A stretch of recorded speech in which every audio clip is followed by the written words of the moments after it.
The search for purpose can often feel like wandering in the dark, unsure of which direction to take, constantly questioning if there's something more to life than what meets the eye.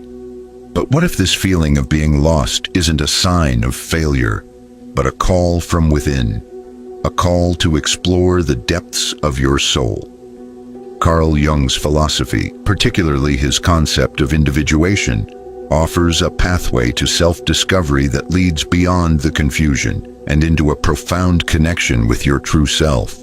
It is a transformative journey where you embrace both your light and your shadow, and in doing so, begin to uncover a deeper meaning in every aspect of life. This process is not about changing who you are, but about reclaiming the parts of yourself that have been hidden, misunderstood, or neglected. By integrating the conscious and unconscious, you embark on a quest to become whole, authentic, grounded, and aligned with your soul's true calling. There's a quiet kind of suffering that most people carry around like invisible baggage. It doesn't scream or beg for attention. It whispers in moments of stillness.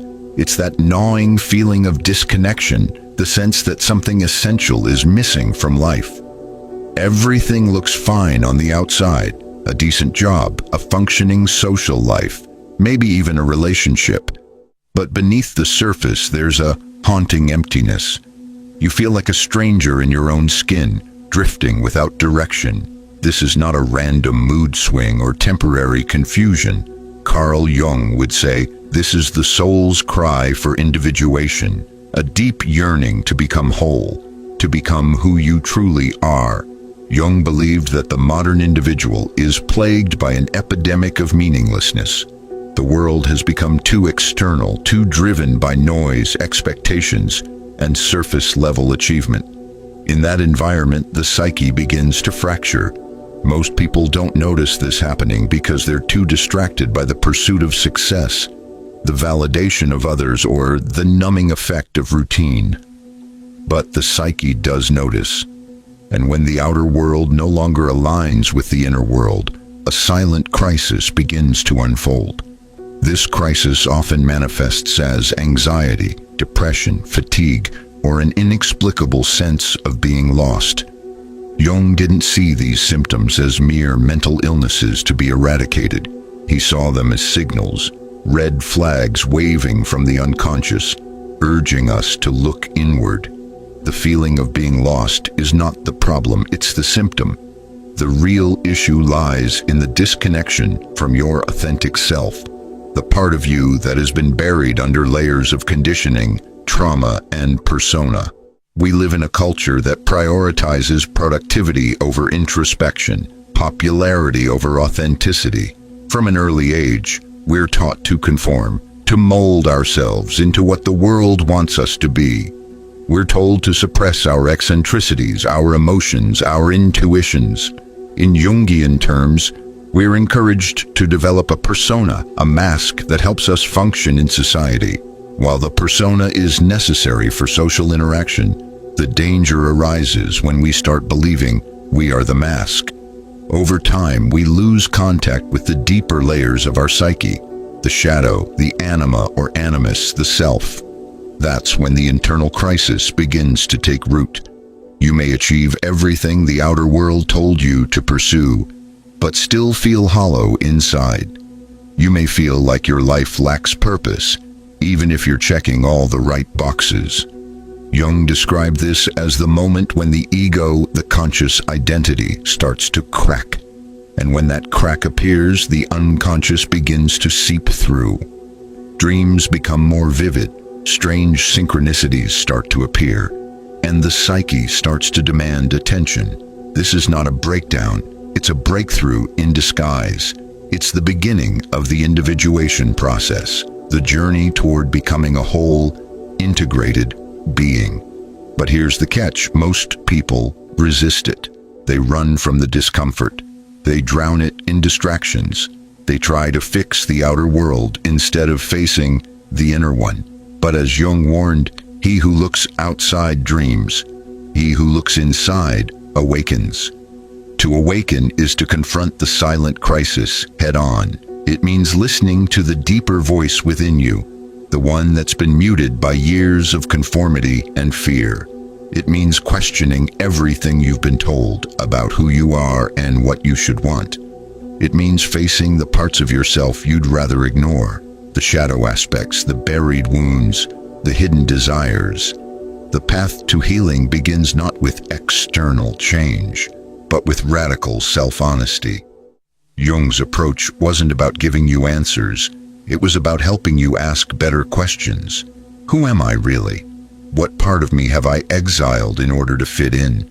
What does my soul need in order to feel alive again? These are not questions you can answer overnight, but just by asking them, you start to shift. You begin the descent into the depths of the psyche where true transformation can occur. This inner journey isn't linear or comfortable. It's a spiral, a dance between the conscious and unconscious, the known and unknown. But every step you take towards self-discovery brings you closer to a sense of wholeness, a sense of meaning that no external achievement can offer. The real reason you feel lost in life is because you've lost touch with your inner compass, and the only way to find it again is to go inward, to face the silence and to embrace the mystery of who you truly are. Feeling lost is not a flaw in your character. It's a message from your deeper self, reminding you that you're not here to play a role. You're here to become real. Carl Gustav Jung wasn't just a psychiatrist. He was a soul explorer. While others in his field were dissecting behavior and labeling disorders, Jung went deeper. He asked dangerous questions. Who are we beneath the masks we wear? What lies in the parts of ourselves we deny? Why do people feel lost, even when they seem to have everything? Unlike his mentor Freud, who fixated on childhood traumas and repressed desires, Jung envisioned the human psyche as a vast, mysterious terrain, one that could be navigated, understood, and ultimately transformed. He didn't just want to fix people, he wanted to awaken them. Jung's journey into the human mind wasn't clinical, it was mythic. He saw patterns in ancient stories, symbols in dreams, and wisdom in the collective unconscious. This concept, one of his most revolutionary, suggests that beneath our personal experiences lies a shared reservoir of symbols, archetypes, and themes that all humans inherit. In other words, your dreams aren't just your dreams. They're echoes from the soul of humanity itself. To Jung, the psyche wasn't a problem to be solved. It was a universe to be explored. He introduced groundbreaking ideas that challenged everything we thought we knew about the mind, the persona, the mask we show the world, the shadow, the hidden parts we suppress, the anima and animus, the inner feminine and masculine energies, and at the center of it all, the self. Not the ego, which Jung saw as small and often blind, but the true self, the unified whole of who we are, both conscious and unconscious. Jung believed that we are not born whole, we must become whole. And this becoming, this lifelong process of integrating every part of who we are, is what he called individuation. It's not a luxury. It's not something only philosophers or monks should pursue. It's essential for anyone who wants to live with purpose and inner peace. The reason so many people feel lost is because they are strangers to their own depths. They've built lives on foundations they never examined. They've followed paths laid out by others, family, culture, religion, without ever asking, is this truly mine? Jung didn't offer quick fixes. He offered a mirror. And looking into that mirror can be terrifying. It means seeing the shadow, admitting the lie of the persona, confronting the emptiness beneath the roles we play. But on the other side of that mirror is freedom. Not the freedom to do whatever you want, but the freedom to be fully, authentically yourself. For Jung, psychology was a spiritual endeavor, not in the religious sense, but in the sense of reuniting the fragmented self. He often warned of the dangers of mass-mindedness. how easy it is to lose yourself in collective ideologies, trends, and social norms. True individuation, he insisted, requires courage. It requires turning inward when the world demands you stay distracted. It means choosing soul over image, depth over comfort. So, who was Carl Jung? He was a pioneer who didn't just study the mind, he illuminated it.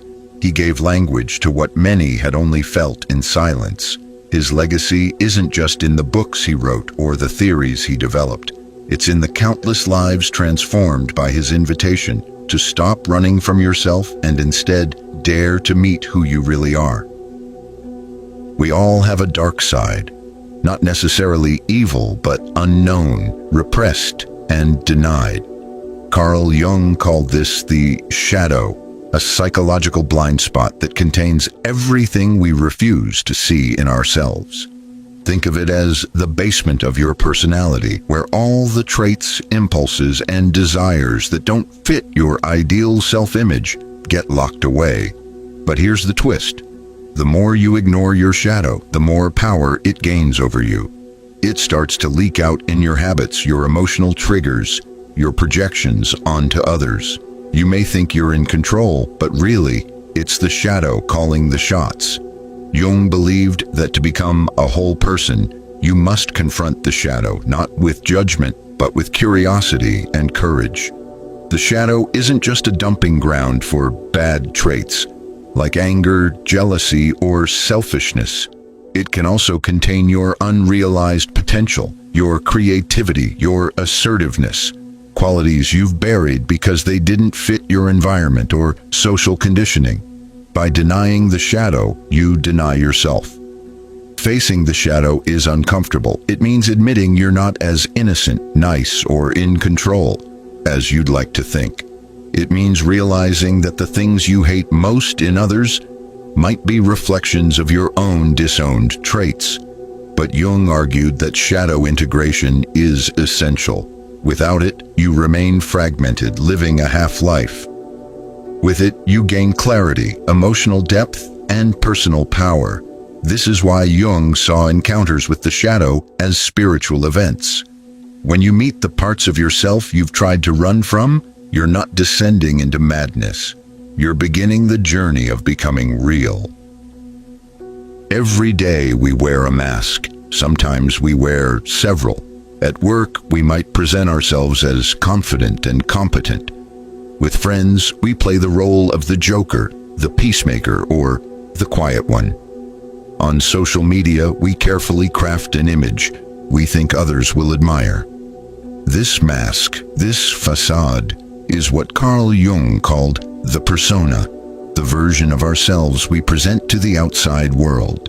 It's not inherently bad. In fact, it serves an important social function. It helps us fit in, be accepted, and navigate the complex expectations of society. But here's the problem. When we become too attached to the persona, we risk forgetting who we really are underneath it all. Jung believed that one of the major reasons people feel lost in life is because they've become completely fused with their persona. They no longer know where the performance ends and the real self begins. This creates an inner tension, a quiet psychological war between who you are and who you're pretending to be. Over time, this gap widens, and the wider it gets, the more disconnected, anxious, and hollow you feel. You might wake up one day and realize you've been living someone else's life, chasing goals that were never truly yours, guided by values that don't resonate with your soul. The persona is shaped from a young age. As children, we learn very quickly what behaviors get us love, praise, or attention, and which ones get us rejected or punished. To survive and be accepted, we begin to mold ourselves to fit in. We suppress the parts of us that others don't approve of and exaggerate the traits that are rewarded. Over time, this survival strategy solidifies into identity. We forget that it's a role we learned to play. It feels like me, but it's not. It's a mask made out of fear, approval-seeking, and social conditioning. Jung warned that if we never question this mask, we become trapped in it. And this trap often looks like success from the outside. You might have the perfect job, the perfect relationship, the perfect image. But inside, you feel dead. You're exhausted from keeping up appearances. You feel like a fraud even when people admire you. That's not failure. That's the cost of living in persona too long. So, what's the alternative? The answer lies in reconnecting with your true self, the deeper, authentic core of who you are. This self isn't something you invent, it's something you uncover. Jung called this process individuation, the journey of becoming the person you were always meant to be, beneath the layers of masks and expectations.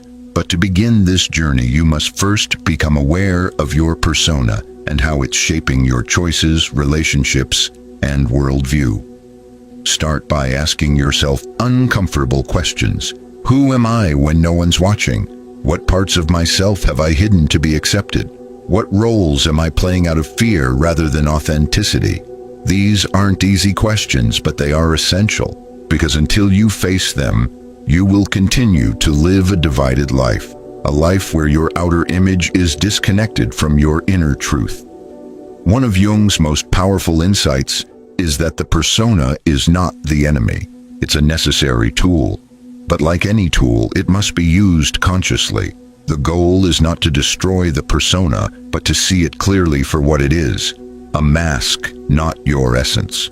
Once you recognize that, you gain the freedom to take it off when needed, to step into your real self, and to live from a place of authenticity rather than performance. This journey isn't about abandoning society or becoming a radical individualist. It's about integration. It's about bringing your outer life into harmony with your inner world. When your actions, values, and desires align with your core self, life starts to feel meaningful. You stop chasing approval and start seeking truth. You stop comparing yourself to others and start listening to your own voice. And that's when the real transformation begins. Living as your true self is not always comfortable.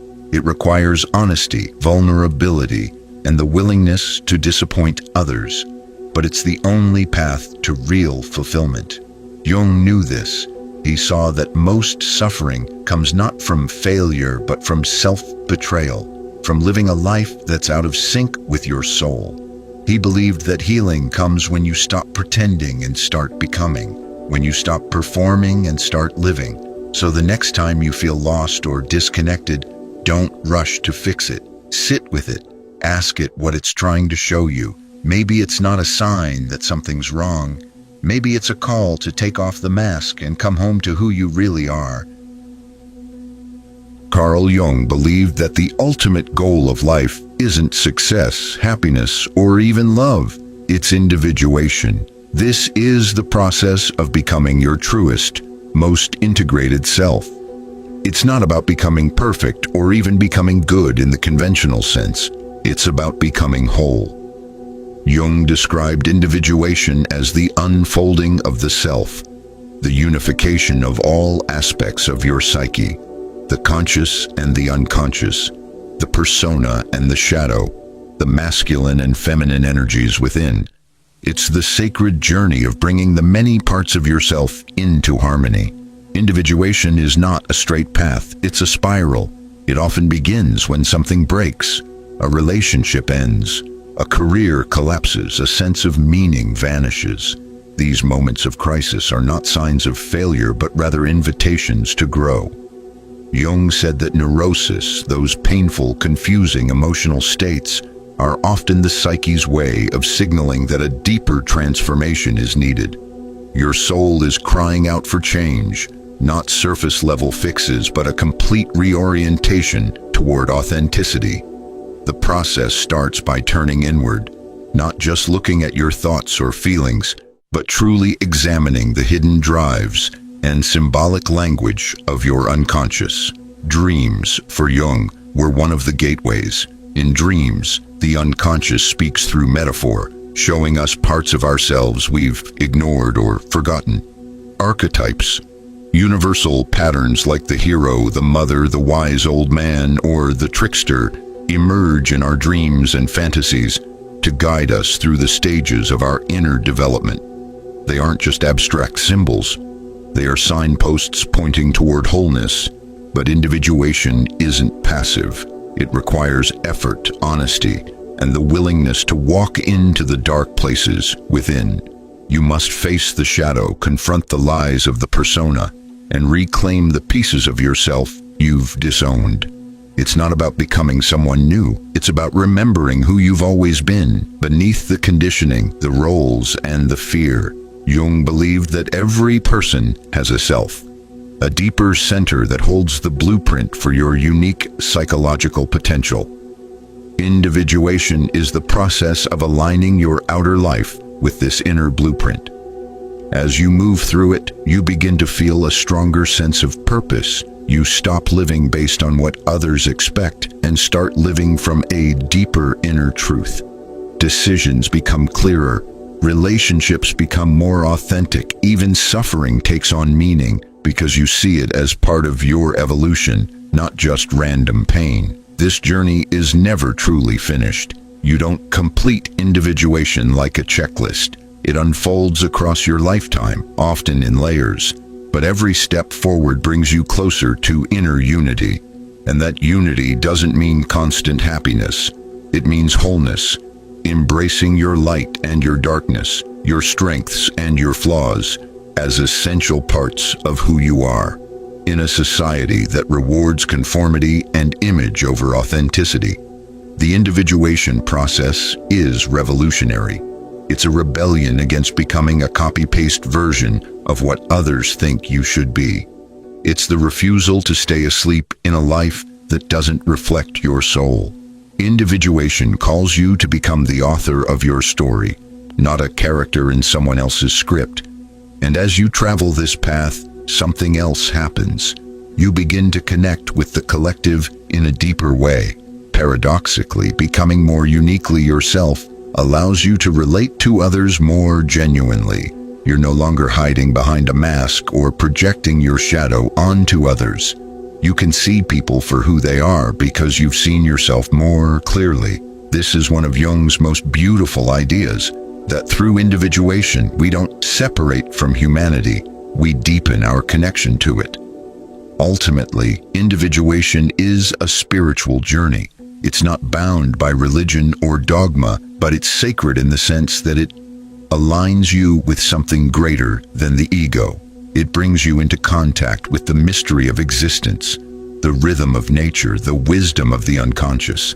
It's the path of integration, transformation, and deep inner freedom. And perhaps the greatest irony is this: the feeling of being lost, which so many fear, is actually the beginning of the journey. It's the signal that the persona is no longer enough, that the soul is ready to evolve.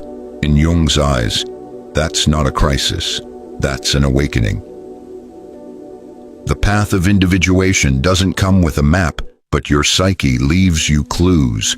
If you're moving toward wholeness, certain signs begin to appear. You might notice a growing discomfort with superficiality. Conversations that once entertained you now feel hollow. Goals that once thrilled you begin to lose their luster. You may feel a powerful urge to go inward, to reflect, to question, to search for something deeper than the day-to-day hustle. These aren't signs of falling apart, they're signs of awakening. Jung believed that the soul doesn't shout, it whispers. And these whispers are how the self begins calling you home. Another sign you're on the path is the confrontation with your shadow. You start to recognize your projections, those moments when you judge others harshly, only to realize you're seeing something unresolved within yourself. You begin to take ownership of your emotions instead of blaming others for them. There's an increase in psychological responsibility. You stop performing for others and start acting in alignment with your own inner compass. Authenticity begins to replace approval-seeking. Dreams, too, become richer and more symbolic. Jung placed immense importance on dreams as messages from the unconscious. If you're engaging with your inner world, Through journaling, therapy, meditation, or reflection, you might notice recurring archetypes or emotionally charged symbols emerging in your dreams. This is the unconscious trying to balance your psyche, your conscious life, by showing you what you've neglected. A dream of being lost may reflect your current disconnection from your deeper self. A dream of flying might point to untapped potential. Paying attention to these inner messages is not just useful, it's vital. Jung believed that ignoring the unconscious leads to neurosis, while listening to it leads to transformation. You may also find yourself gravitating toward solitude, not out of sadness, but necessity. Silence becomes a sanctuary where your true voice can emerge. You're no longer afraid to be alone with your thoughts. In fact, you crave that space to process, to integrate, to simply be. You might also experience moments of synchronicity, those meaningful coincidences that feel too aligned to be random. Jung believed synchronicity was the universe's way of affirming your alignment with your deeper path. These experiences serve as spiritual nods, saying you're heading in the right direction. But what about when you're straying from the path? That too has its signs. You might feel persistently anxious, even when life seems fine on the surface. You may be stuck in repetitive patterns, attracting the same toxic relationships, sabotaging yourself, or feeling chronically bored. These are not personal failures. Jung would say they're symptoms of disconnection from the self. Your psyche is trying to wake you up, not punish you. The key is to listen rather than numb out. Distractions become dangerous when they serve as escapes from the inner work. Constant scrolling, overworking, superficial conversations. These things aren't inherently bad, but when they become tools of avoidance, they block individuation. The more you run from your inner world, the louder it knocks, and eventually it may break down your outer world just to get your attention. Being on the path also means tolerating the tension between opposites. One moment you feel inspired, the next confused. One week you're driven by clarity, the next you're swallowed by doubt. This back and forth is natural. Jung called this the tension of opposites, and he believed transformation comes not by choosing one side, but by holding the tension long enough for a deeper synthesis to emerge. You don't become whole by cutting parts of yourself off. You become whole by allowing all of them to exist in relationship. So how do you know, truly, if you're on the path? Ask yourself, am I becoming more honest with myself? Am I facing discomfort instead of avoiding it? Am I questioning roles I've blindly accepted? Am I willing to disappoint others to stay true to myself? These aren't easy questions, but the answers reveal whether you're walking toward yourself or drifting further from it. And remember, the path is not a straight line. You will stray, you will forget, you will resist. That's part of the process. Jung said, there is no coming to consciousness without pain. But the pain is purposeful. It's the price of transformation, of waking up to your life with open eyes and a full heart. If you're searching for certainty, you won't find it here. What you'll find instead is depth, meaning, and a relationship with yourself that's rooted in truth. That's what individuation offers. Not a life free of problems, but a life rich with purpose. Every step, whether forward or backward, is part of that sacred unfolding. Once you've journeyed through the challenges of individuation, the reward is profound. A deeper, more authentic relationship with yourself and with the world. Embracing your true self means accepting the entirety of who you are without shame or hesitation. It's the realization that you are not a static identity, but a constantly evolving, multifaceted being. This transformation, according to Jung, doesn't just make you more self-aware, it fundamentally changes the way you experience the world around you. One of the most powerful aspects of individuation is how it shifts your relationships. As you become more integrated, you no longer project your unresolved issues onto others. You begin to relate to people in a way that is free of judgment, manipulation, or the need to control. Instead of seeing others as reflections of your own fears or insecurities, you start to see them as whole, complex individuals. This allows for deeper, more genuine connections. You understand others better because, through your own inner work, you've developed a greater capacity for empathy and compassion. You've learned to hold space for both light and shadow, and this understanding allows you to offer the same to others. In your professional life, embracing your true self leads to a more fulfilling path. You begin to choose work that aligns with your authentic values and purpose, rather than chasing external validation or climbing a ladder just for the sake of success. Jung often spoke of the need to integrate the unconscious into conscious life, and one of the most rewarding results of individuation is the ability to manifest your deeper desires and abilities in your career or creative work. When you operate from a place of authenticity, you are no longer bound by societal expectations. Instead, you forge your own path, one that resonates with your soul's calling. Individuation also brings a heightened sense of meaning and purpose to your life. Without the distractions of superficial pursuits or the pressure to conform, you begin to see the deeper connections between all aspects of life. Everything becomes more vivid and full of significance. Even challenges once seen as obstacles become opportunities for growth and integration. Life is no longer something to be survived, but something to be embraced fully. The struggles you encounter become stepping stones that guide you toward greater wisdom and understanding. At its core, individuation connects you to the spiritual dimension of life. By uniting the conscious with the unconscious, you tap into the deeper currents of the psyche, the places where your inner wisdom, creativity, and spiritual insights reside. This doesn't necessarily mean adopting a specific religious practice, but rather cultivating a sense of reverence for the mysteries of existence. Jung believed that individuation leads to a spiritual awakening, a realization that you are part of a much larger whole.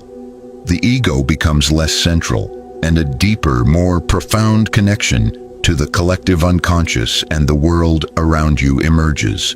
The process of individuation also fosters resilience.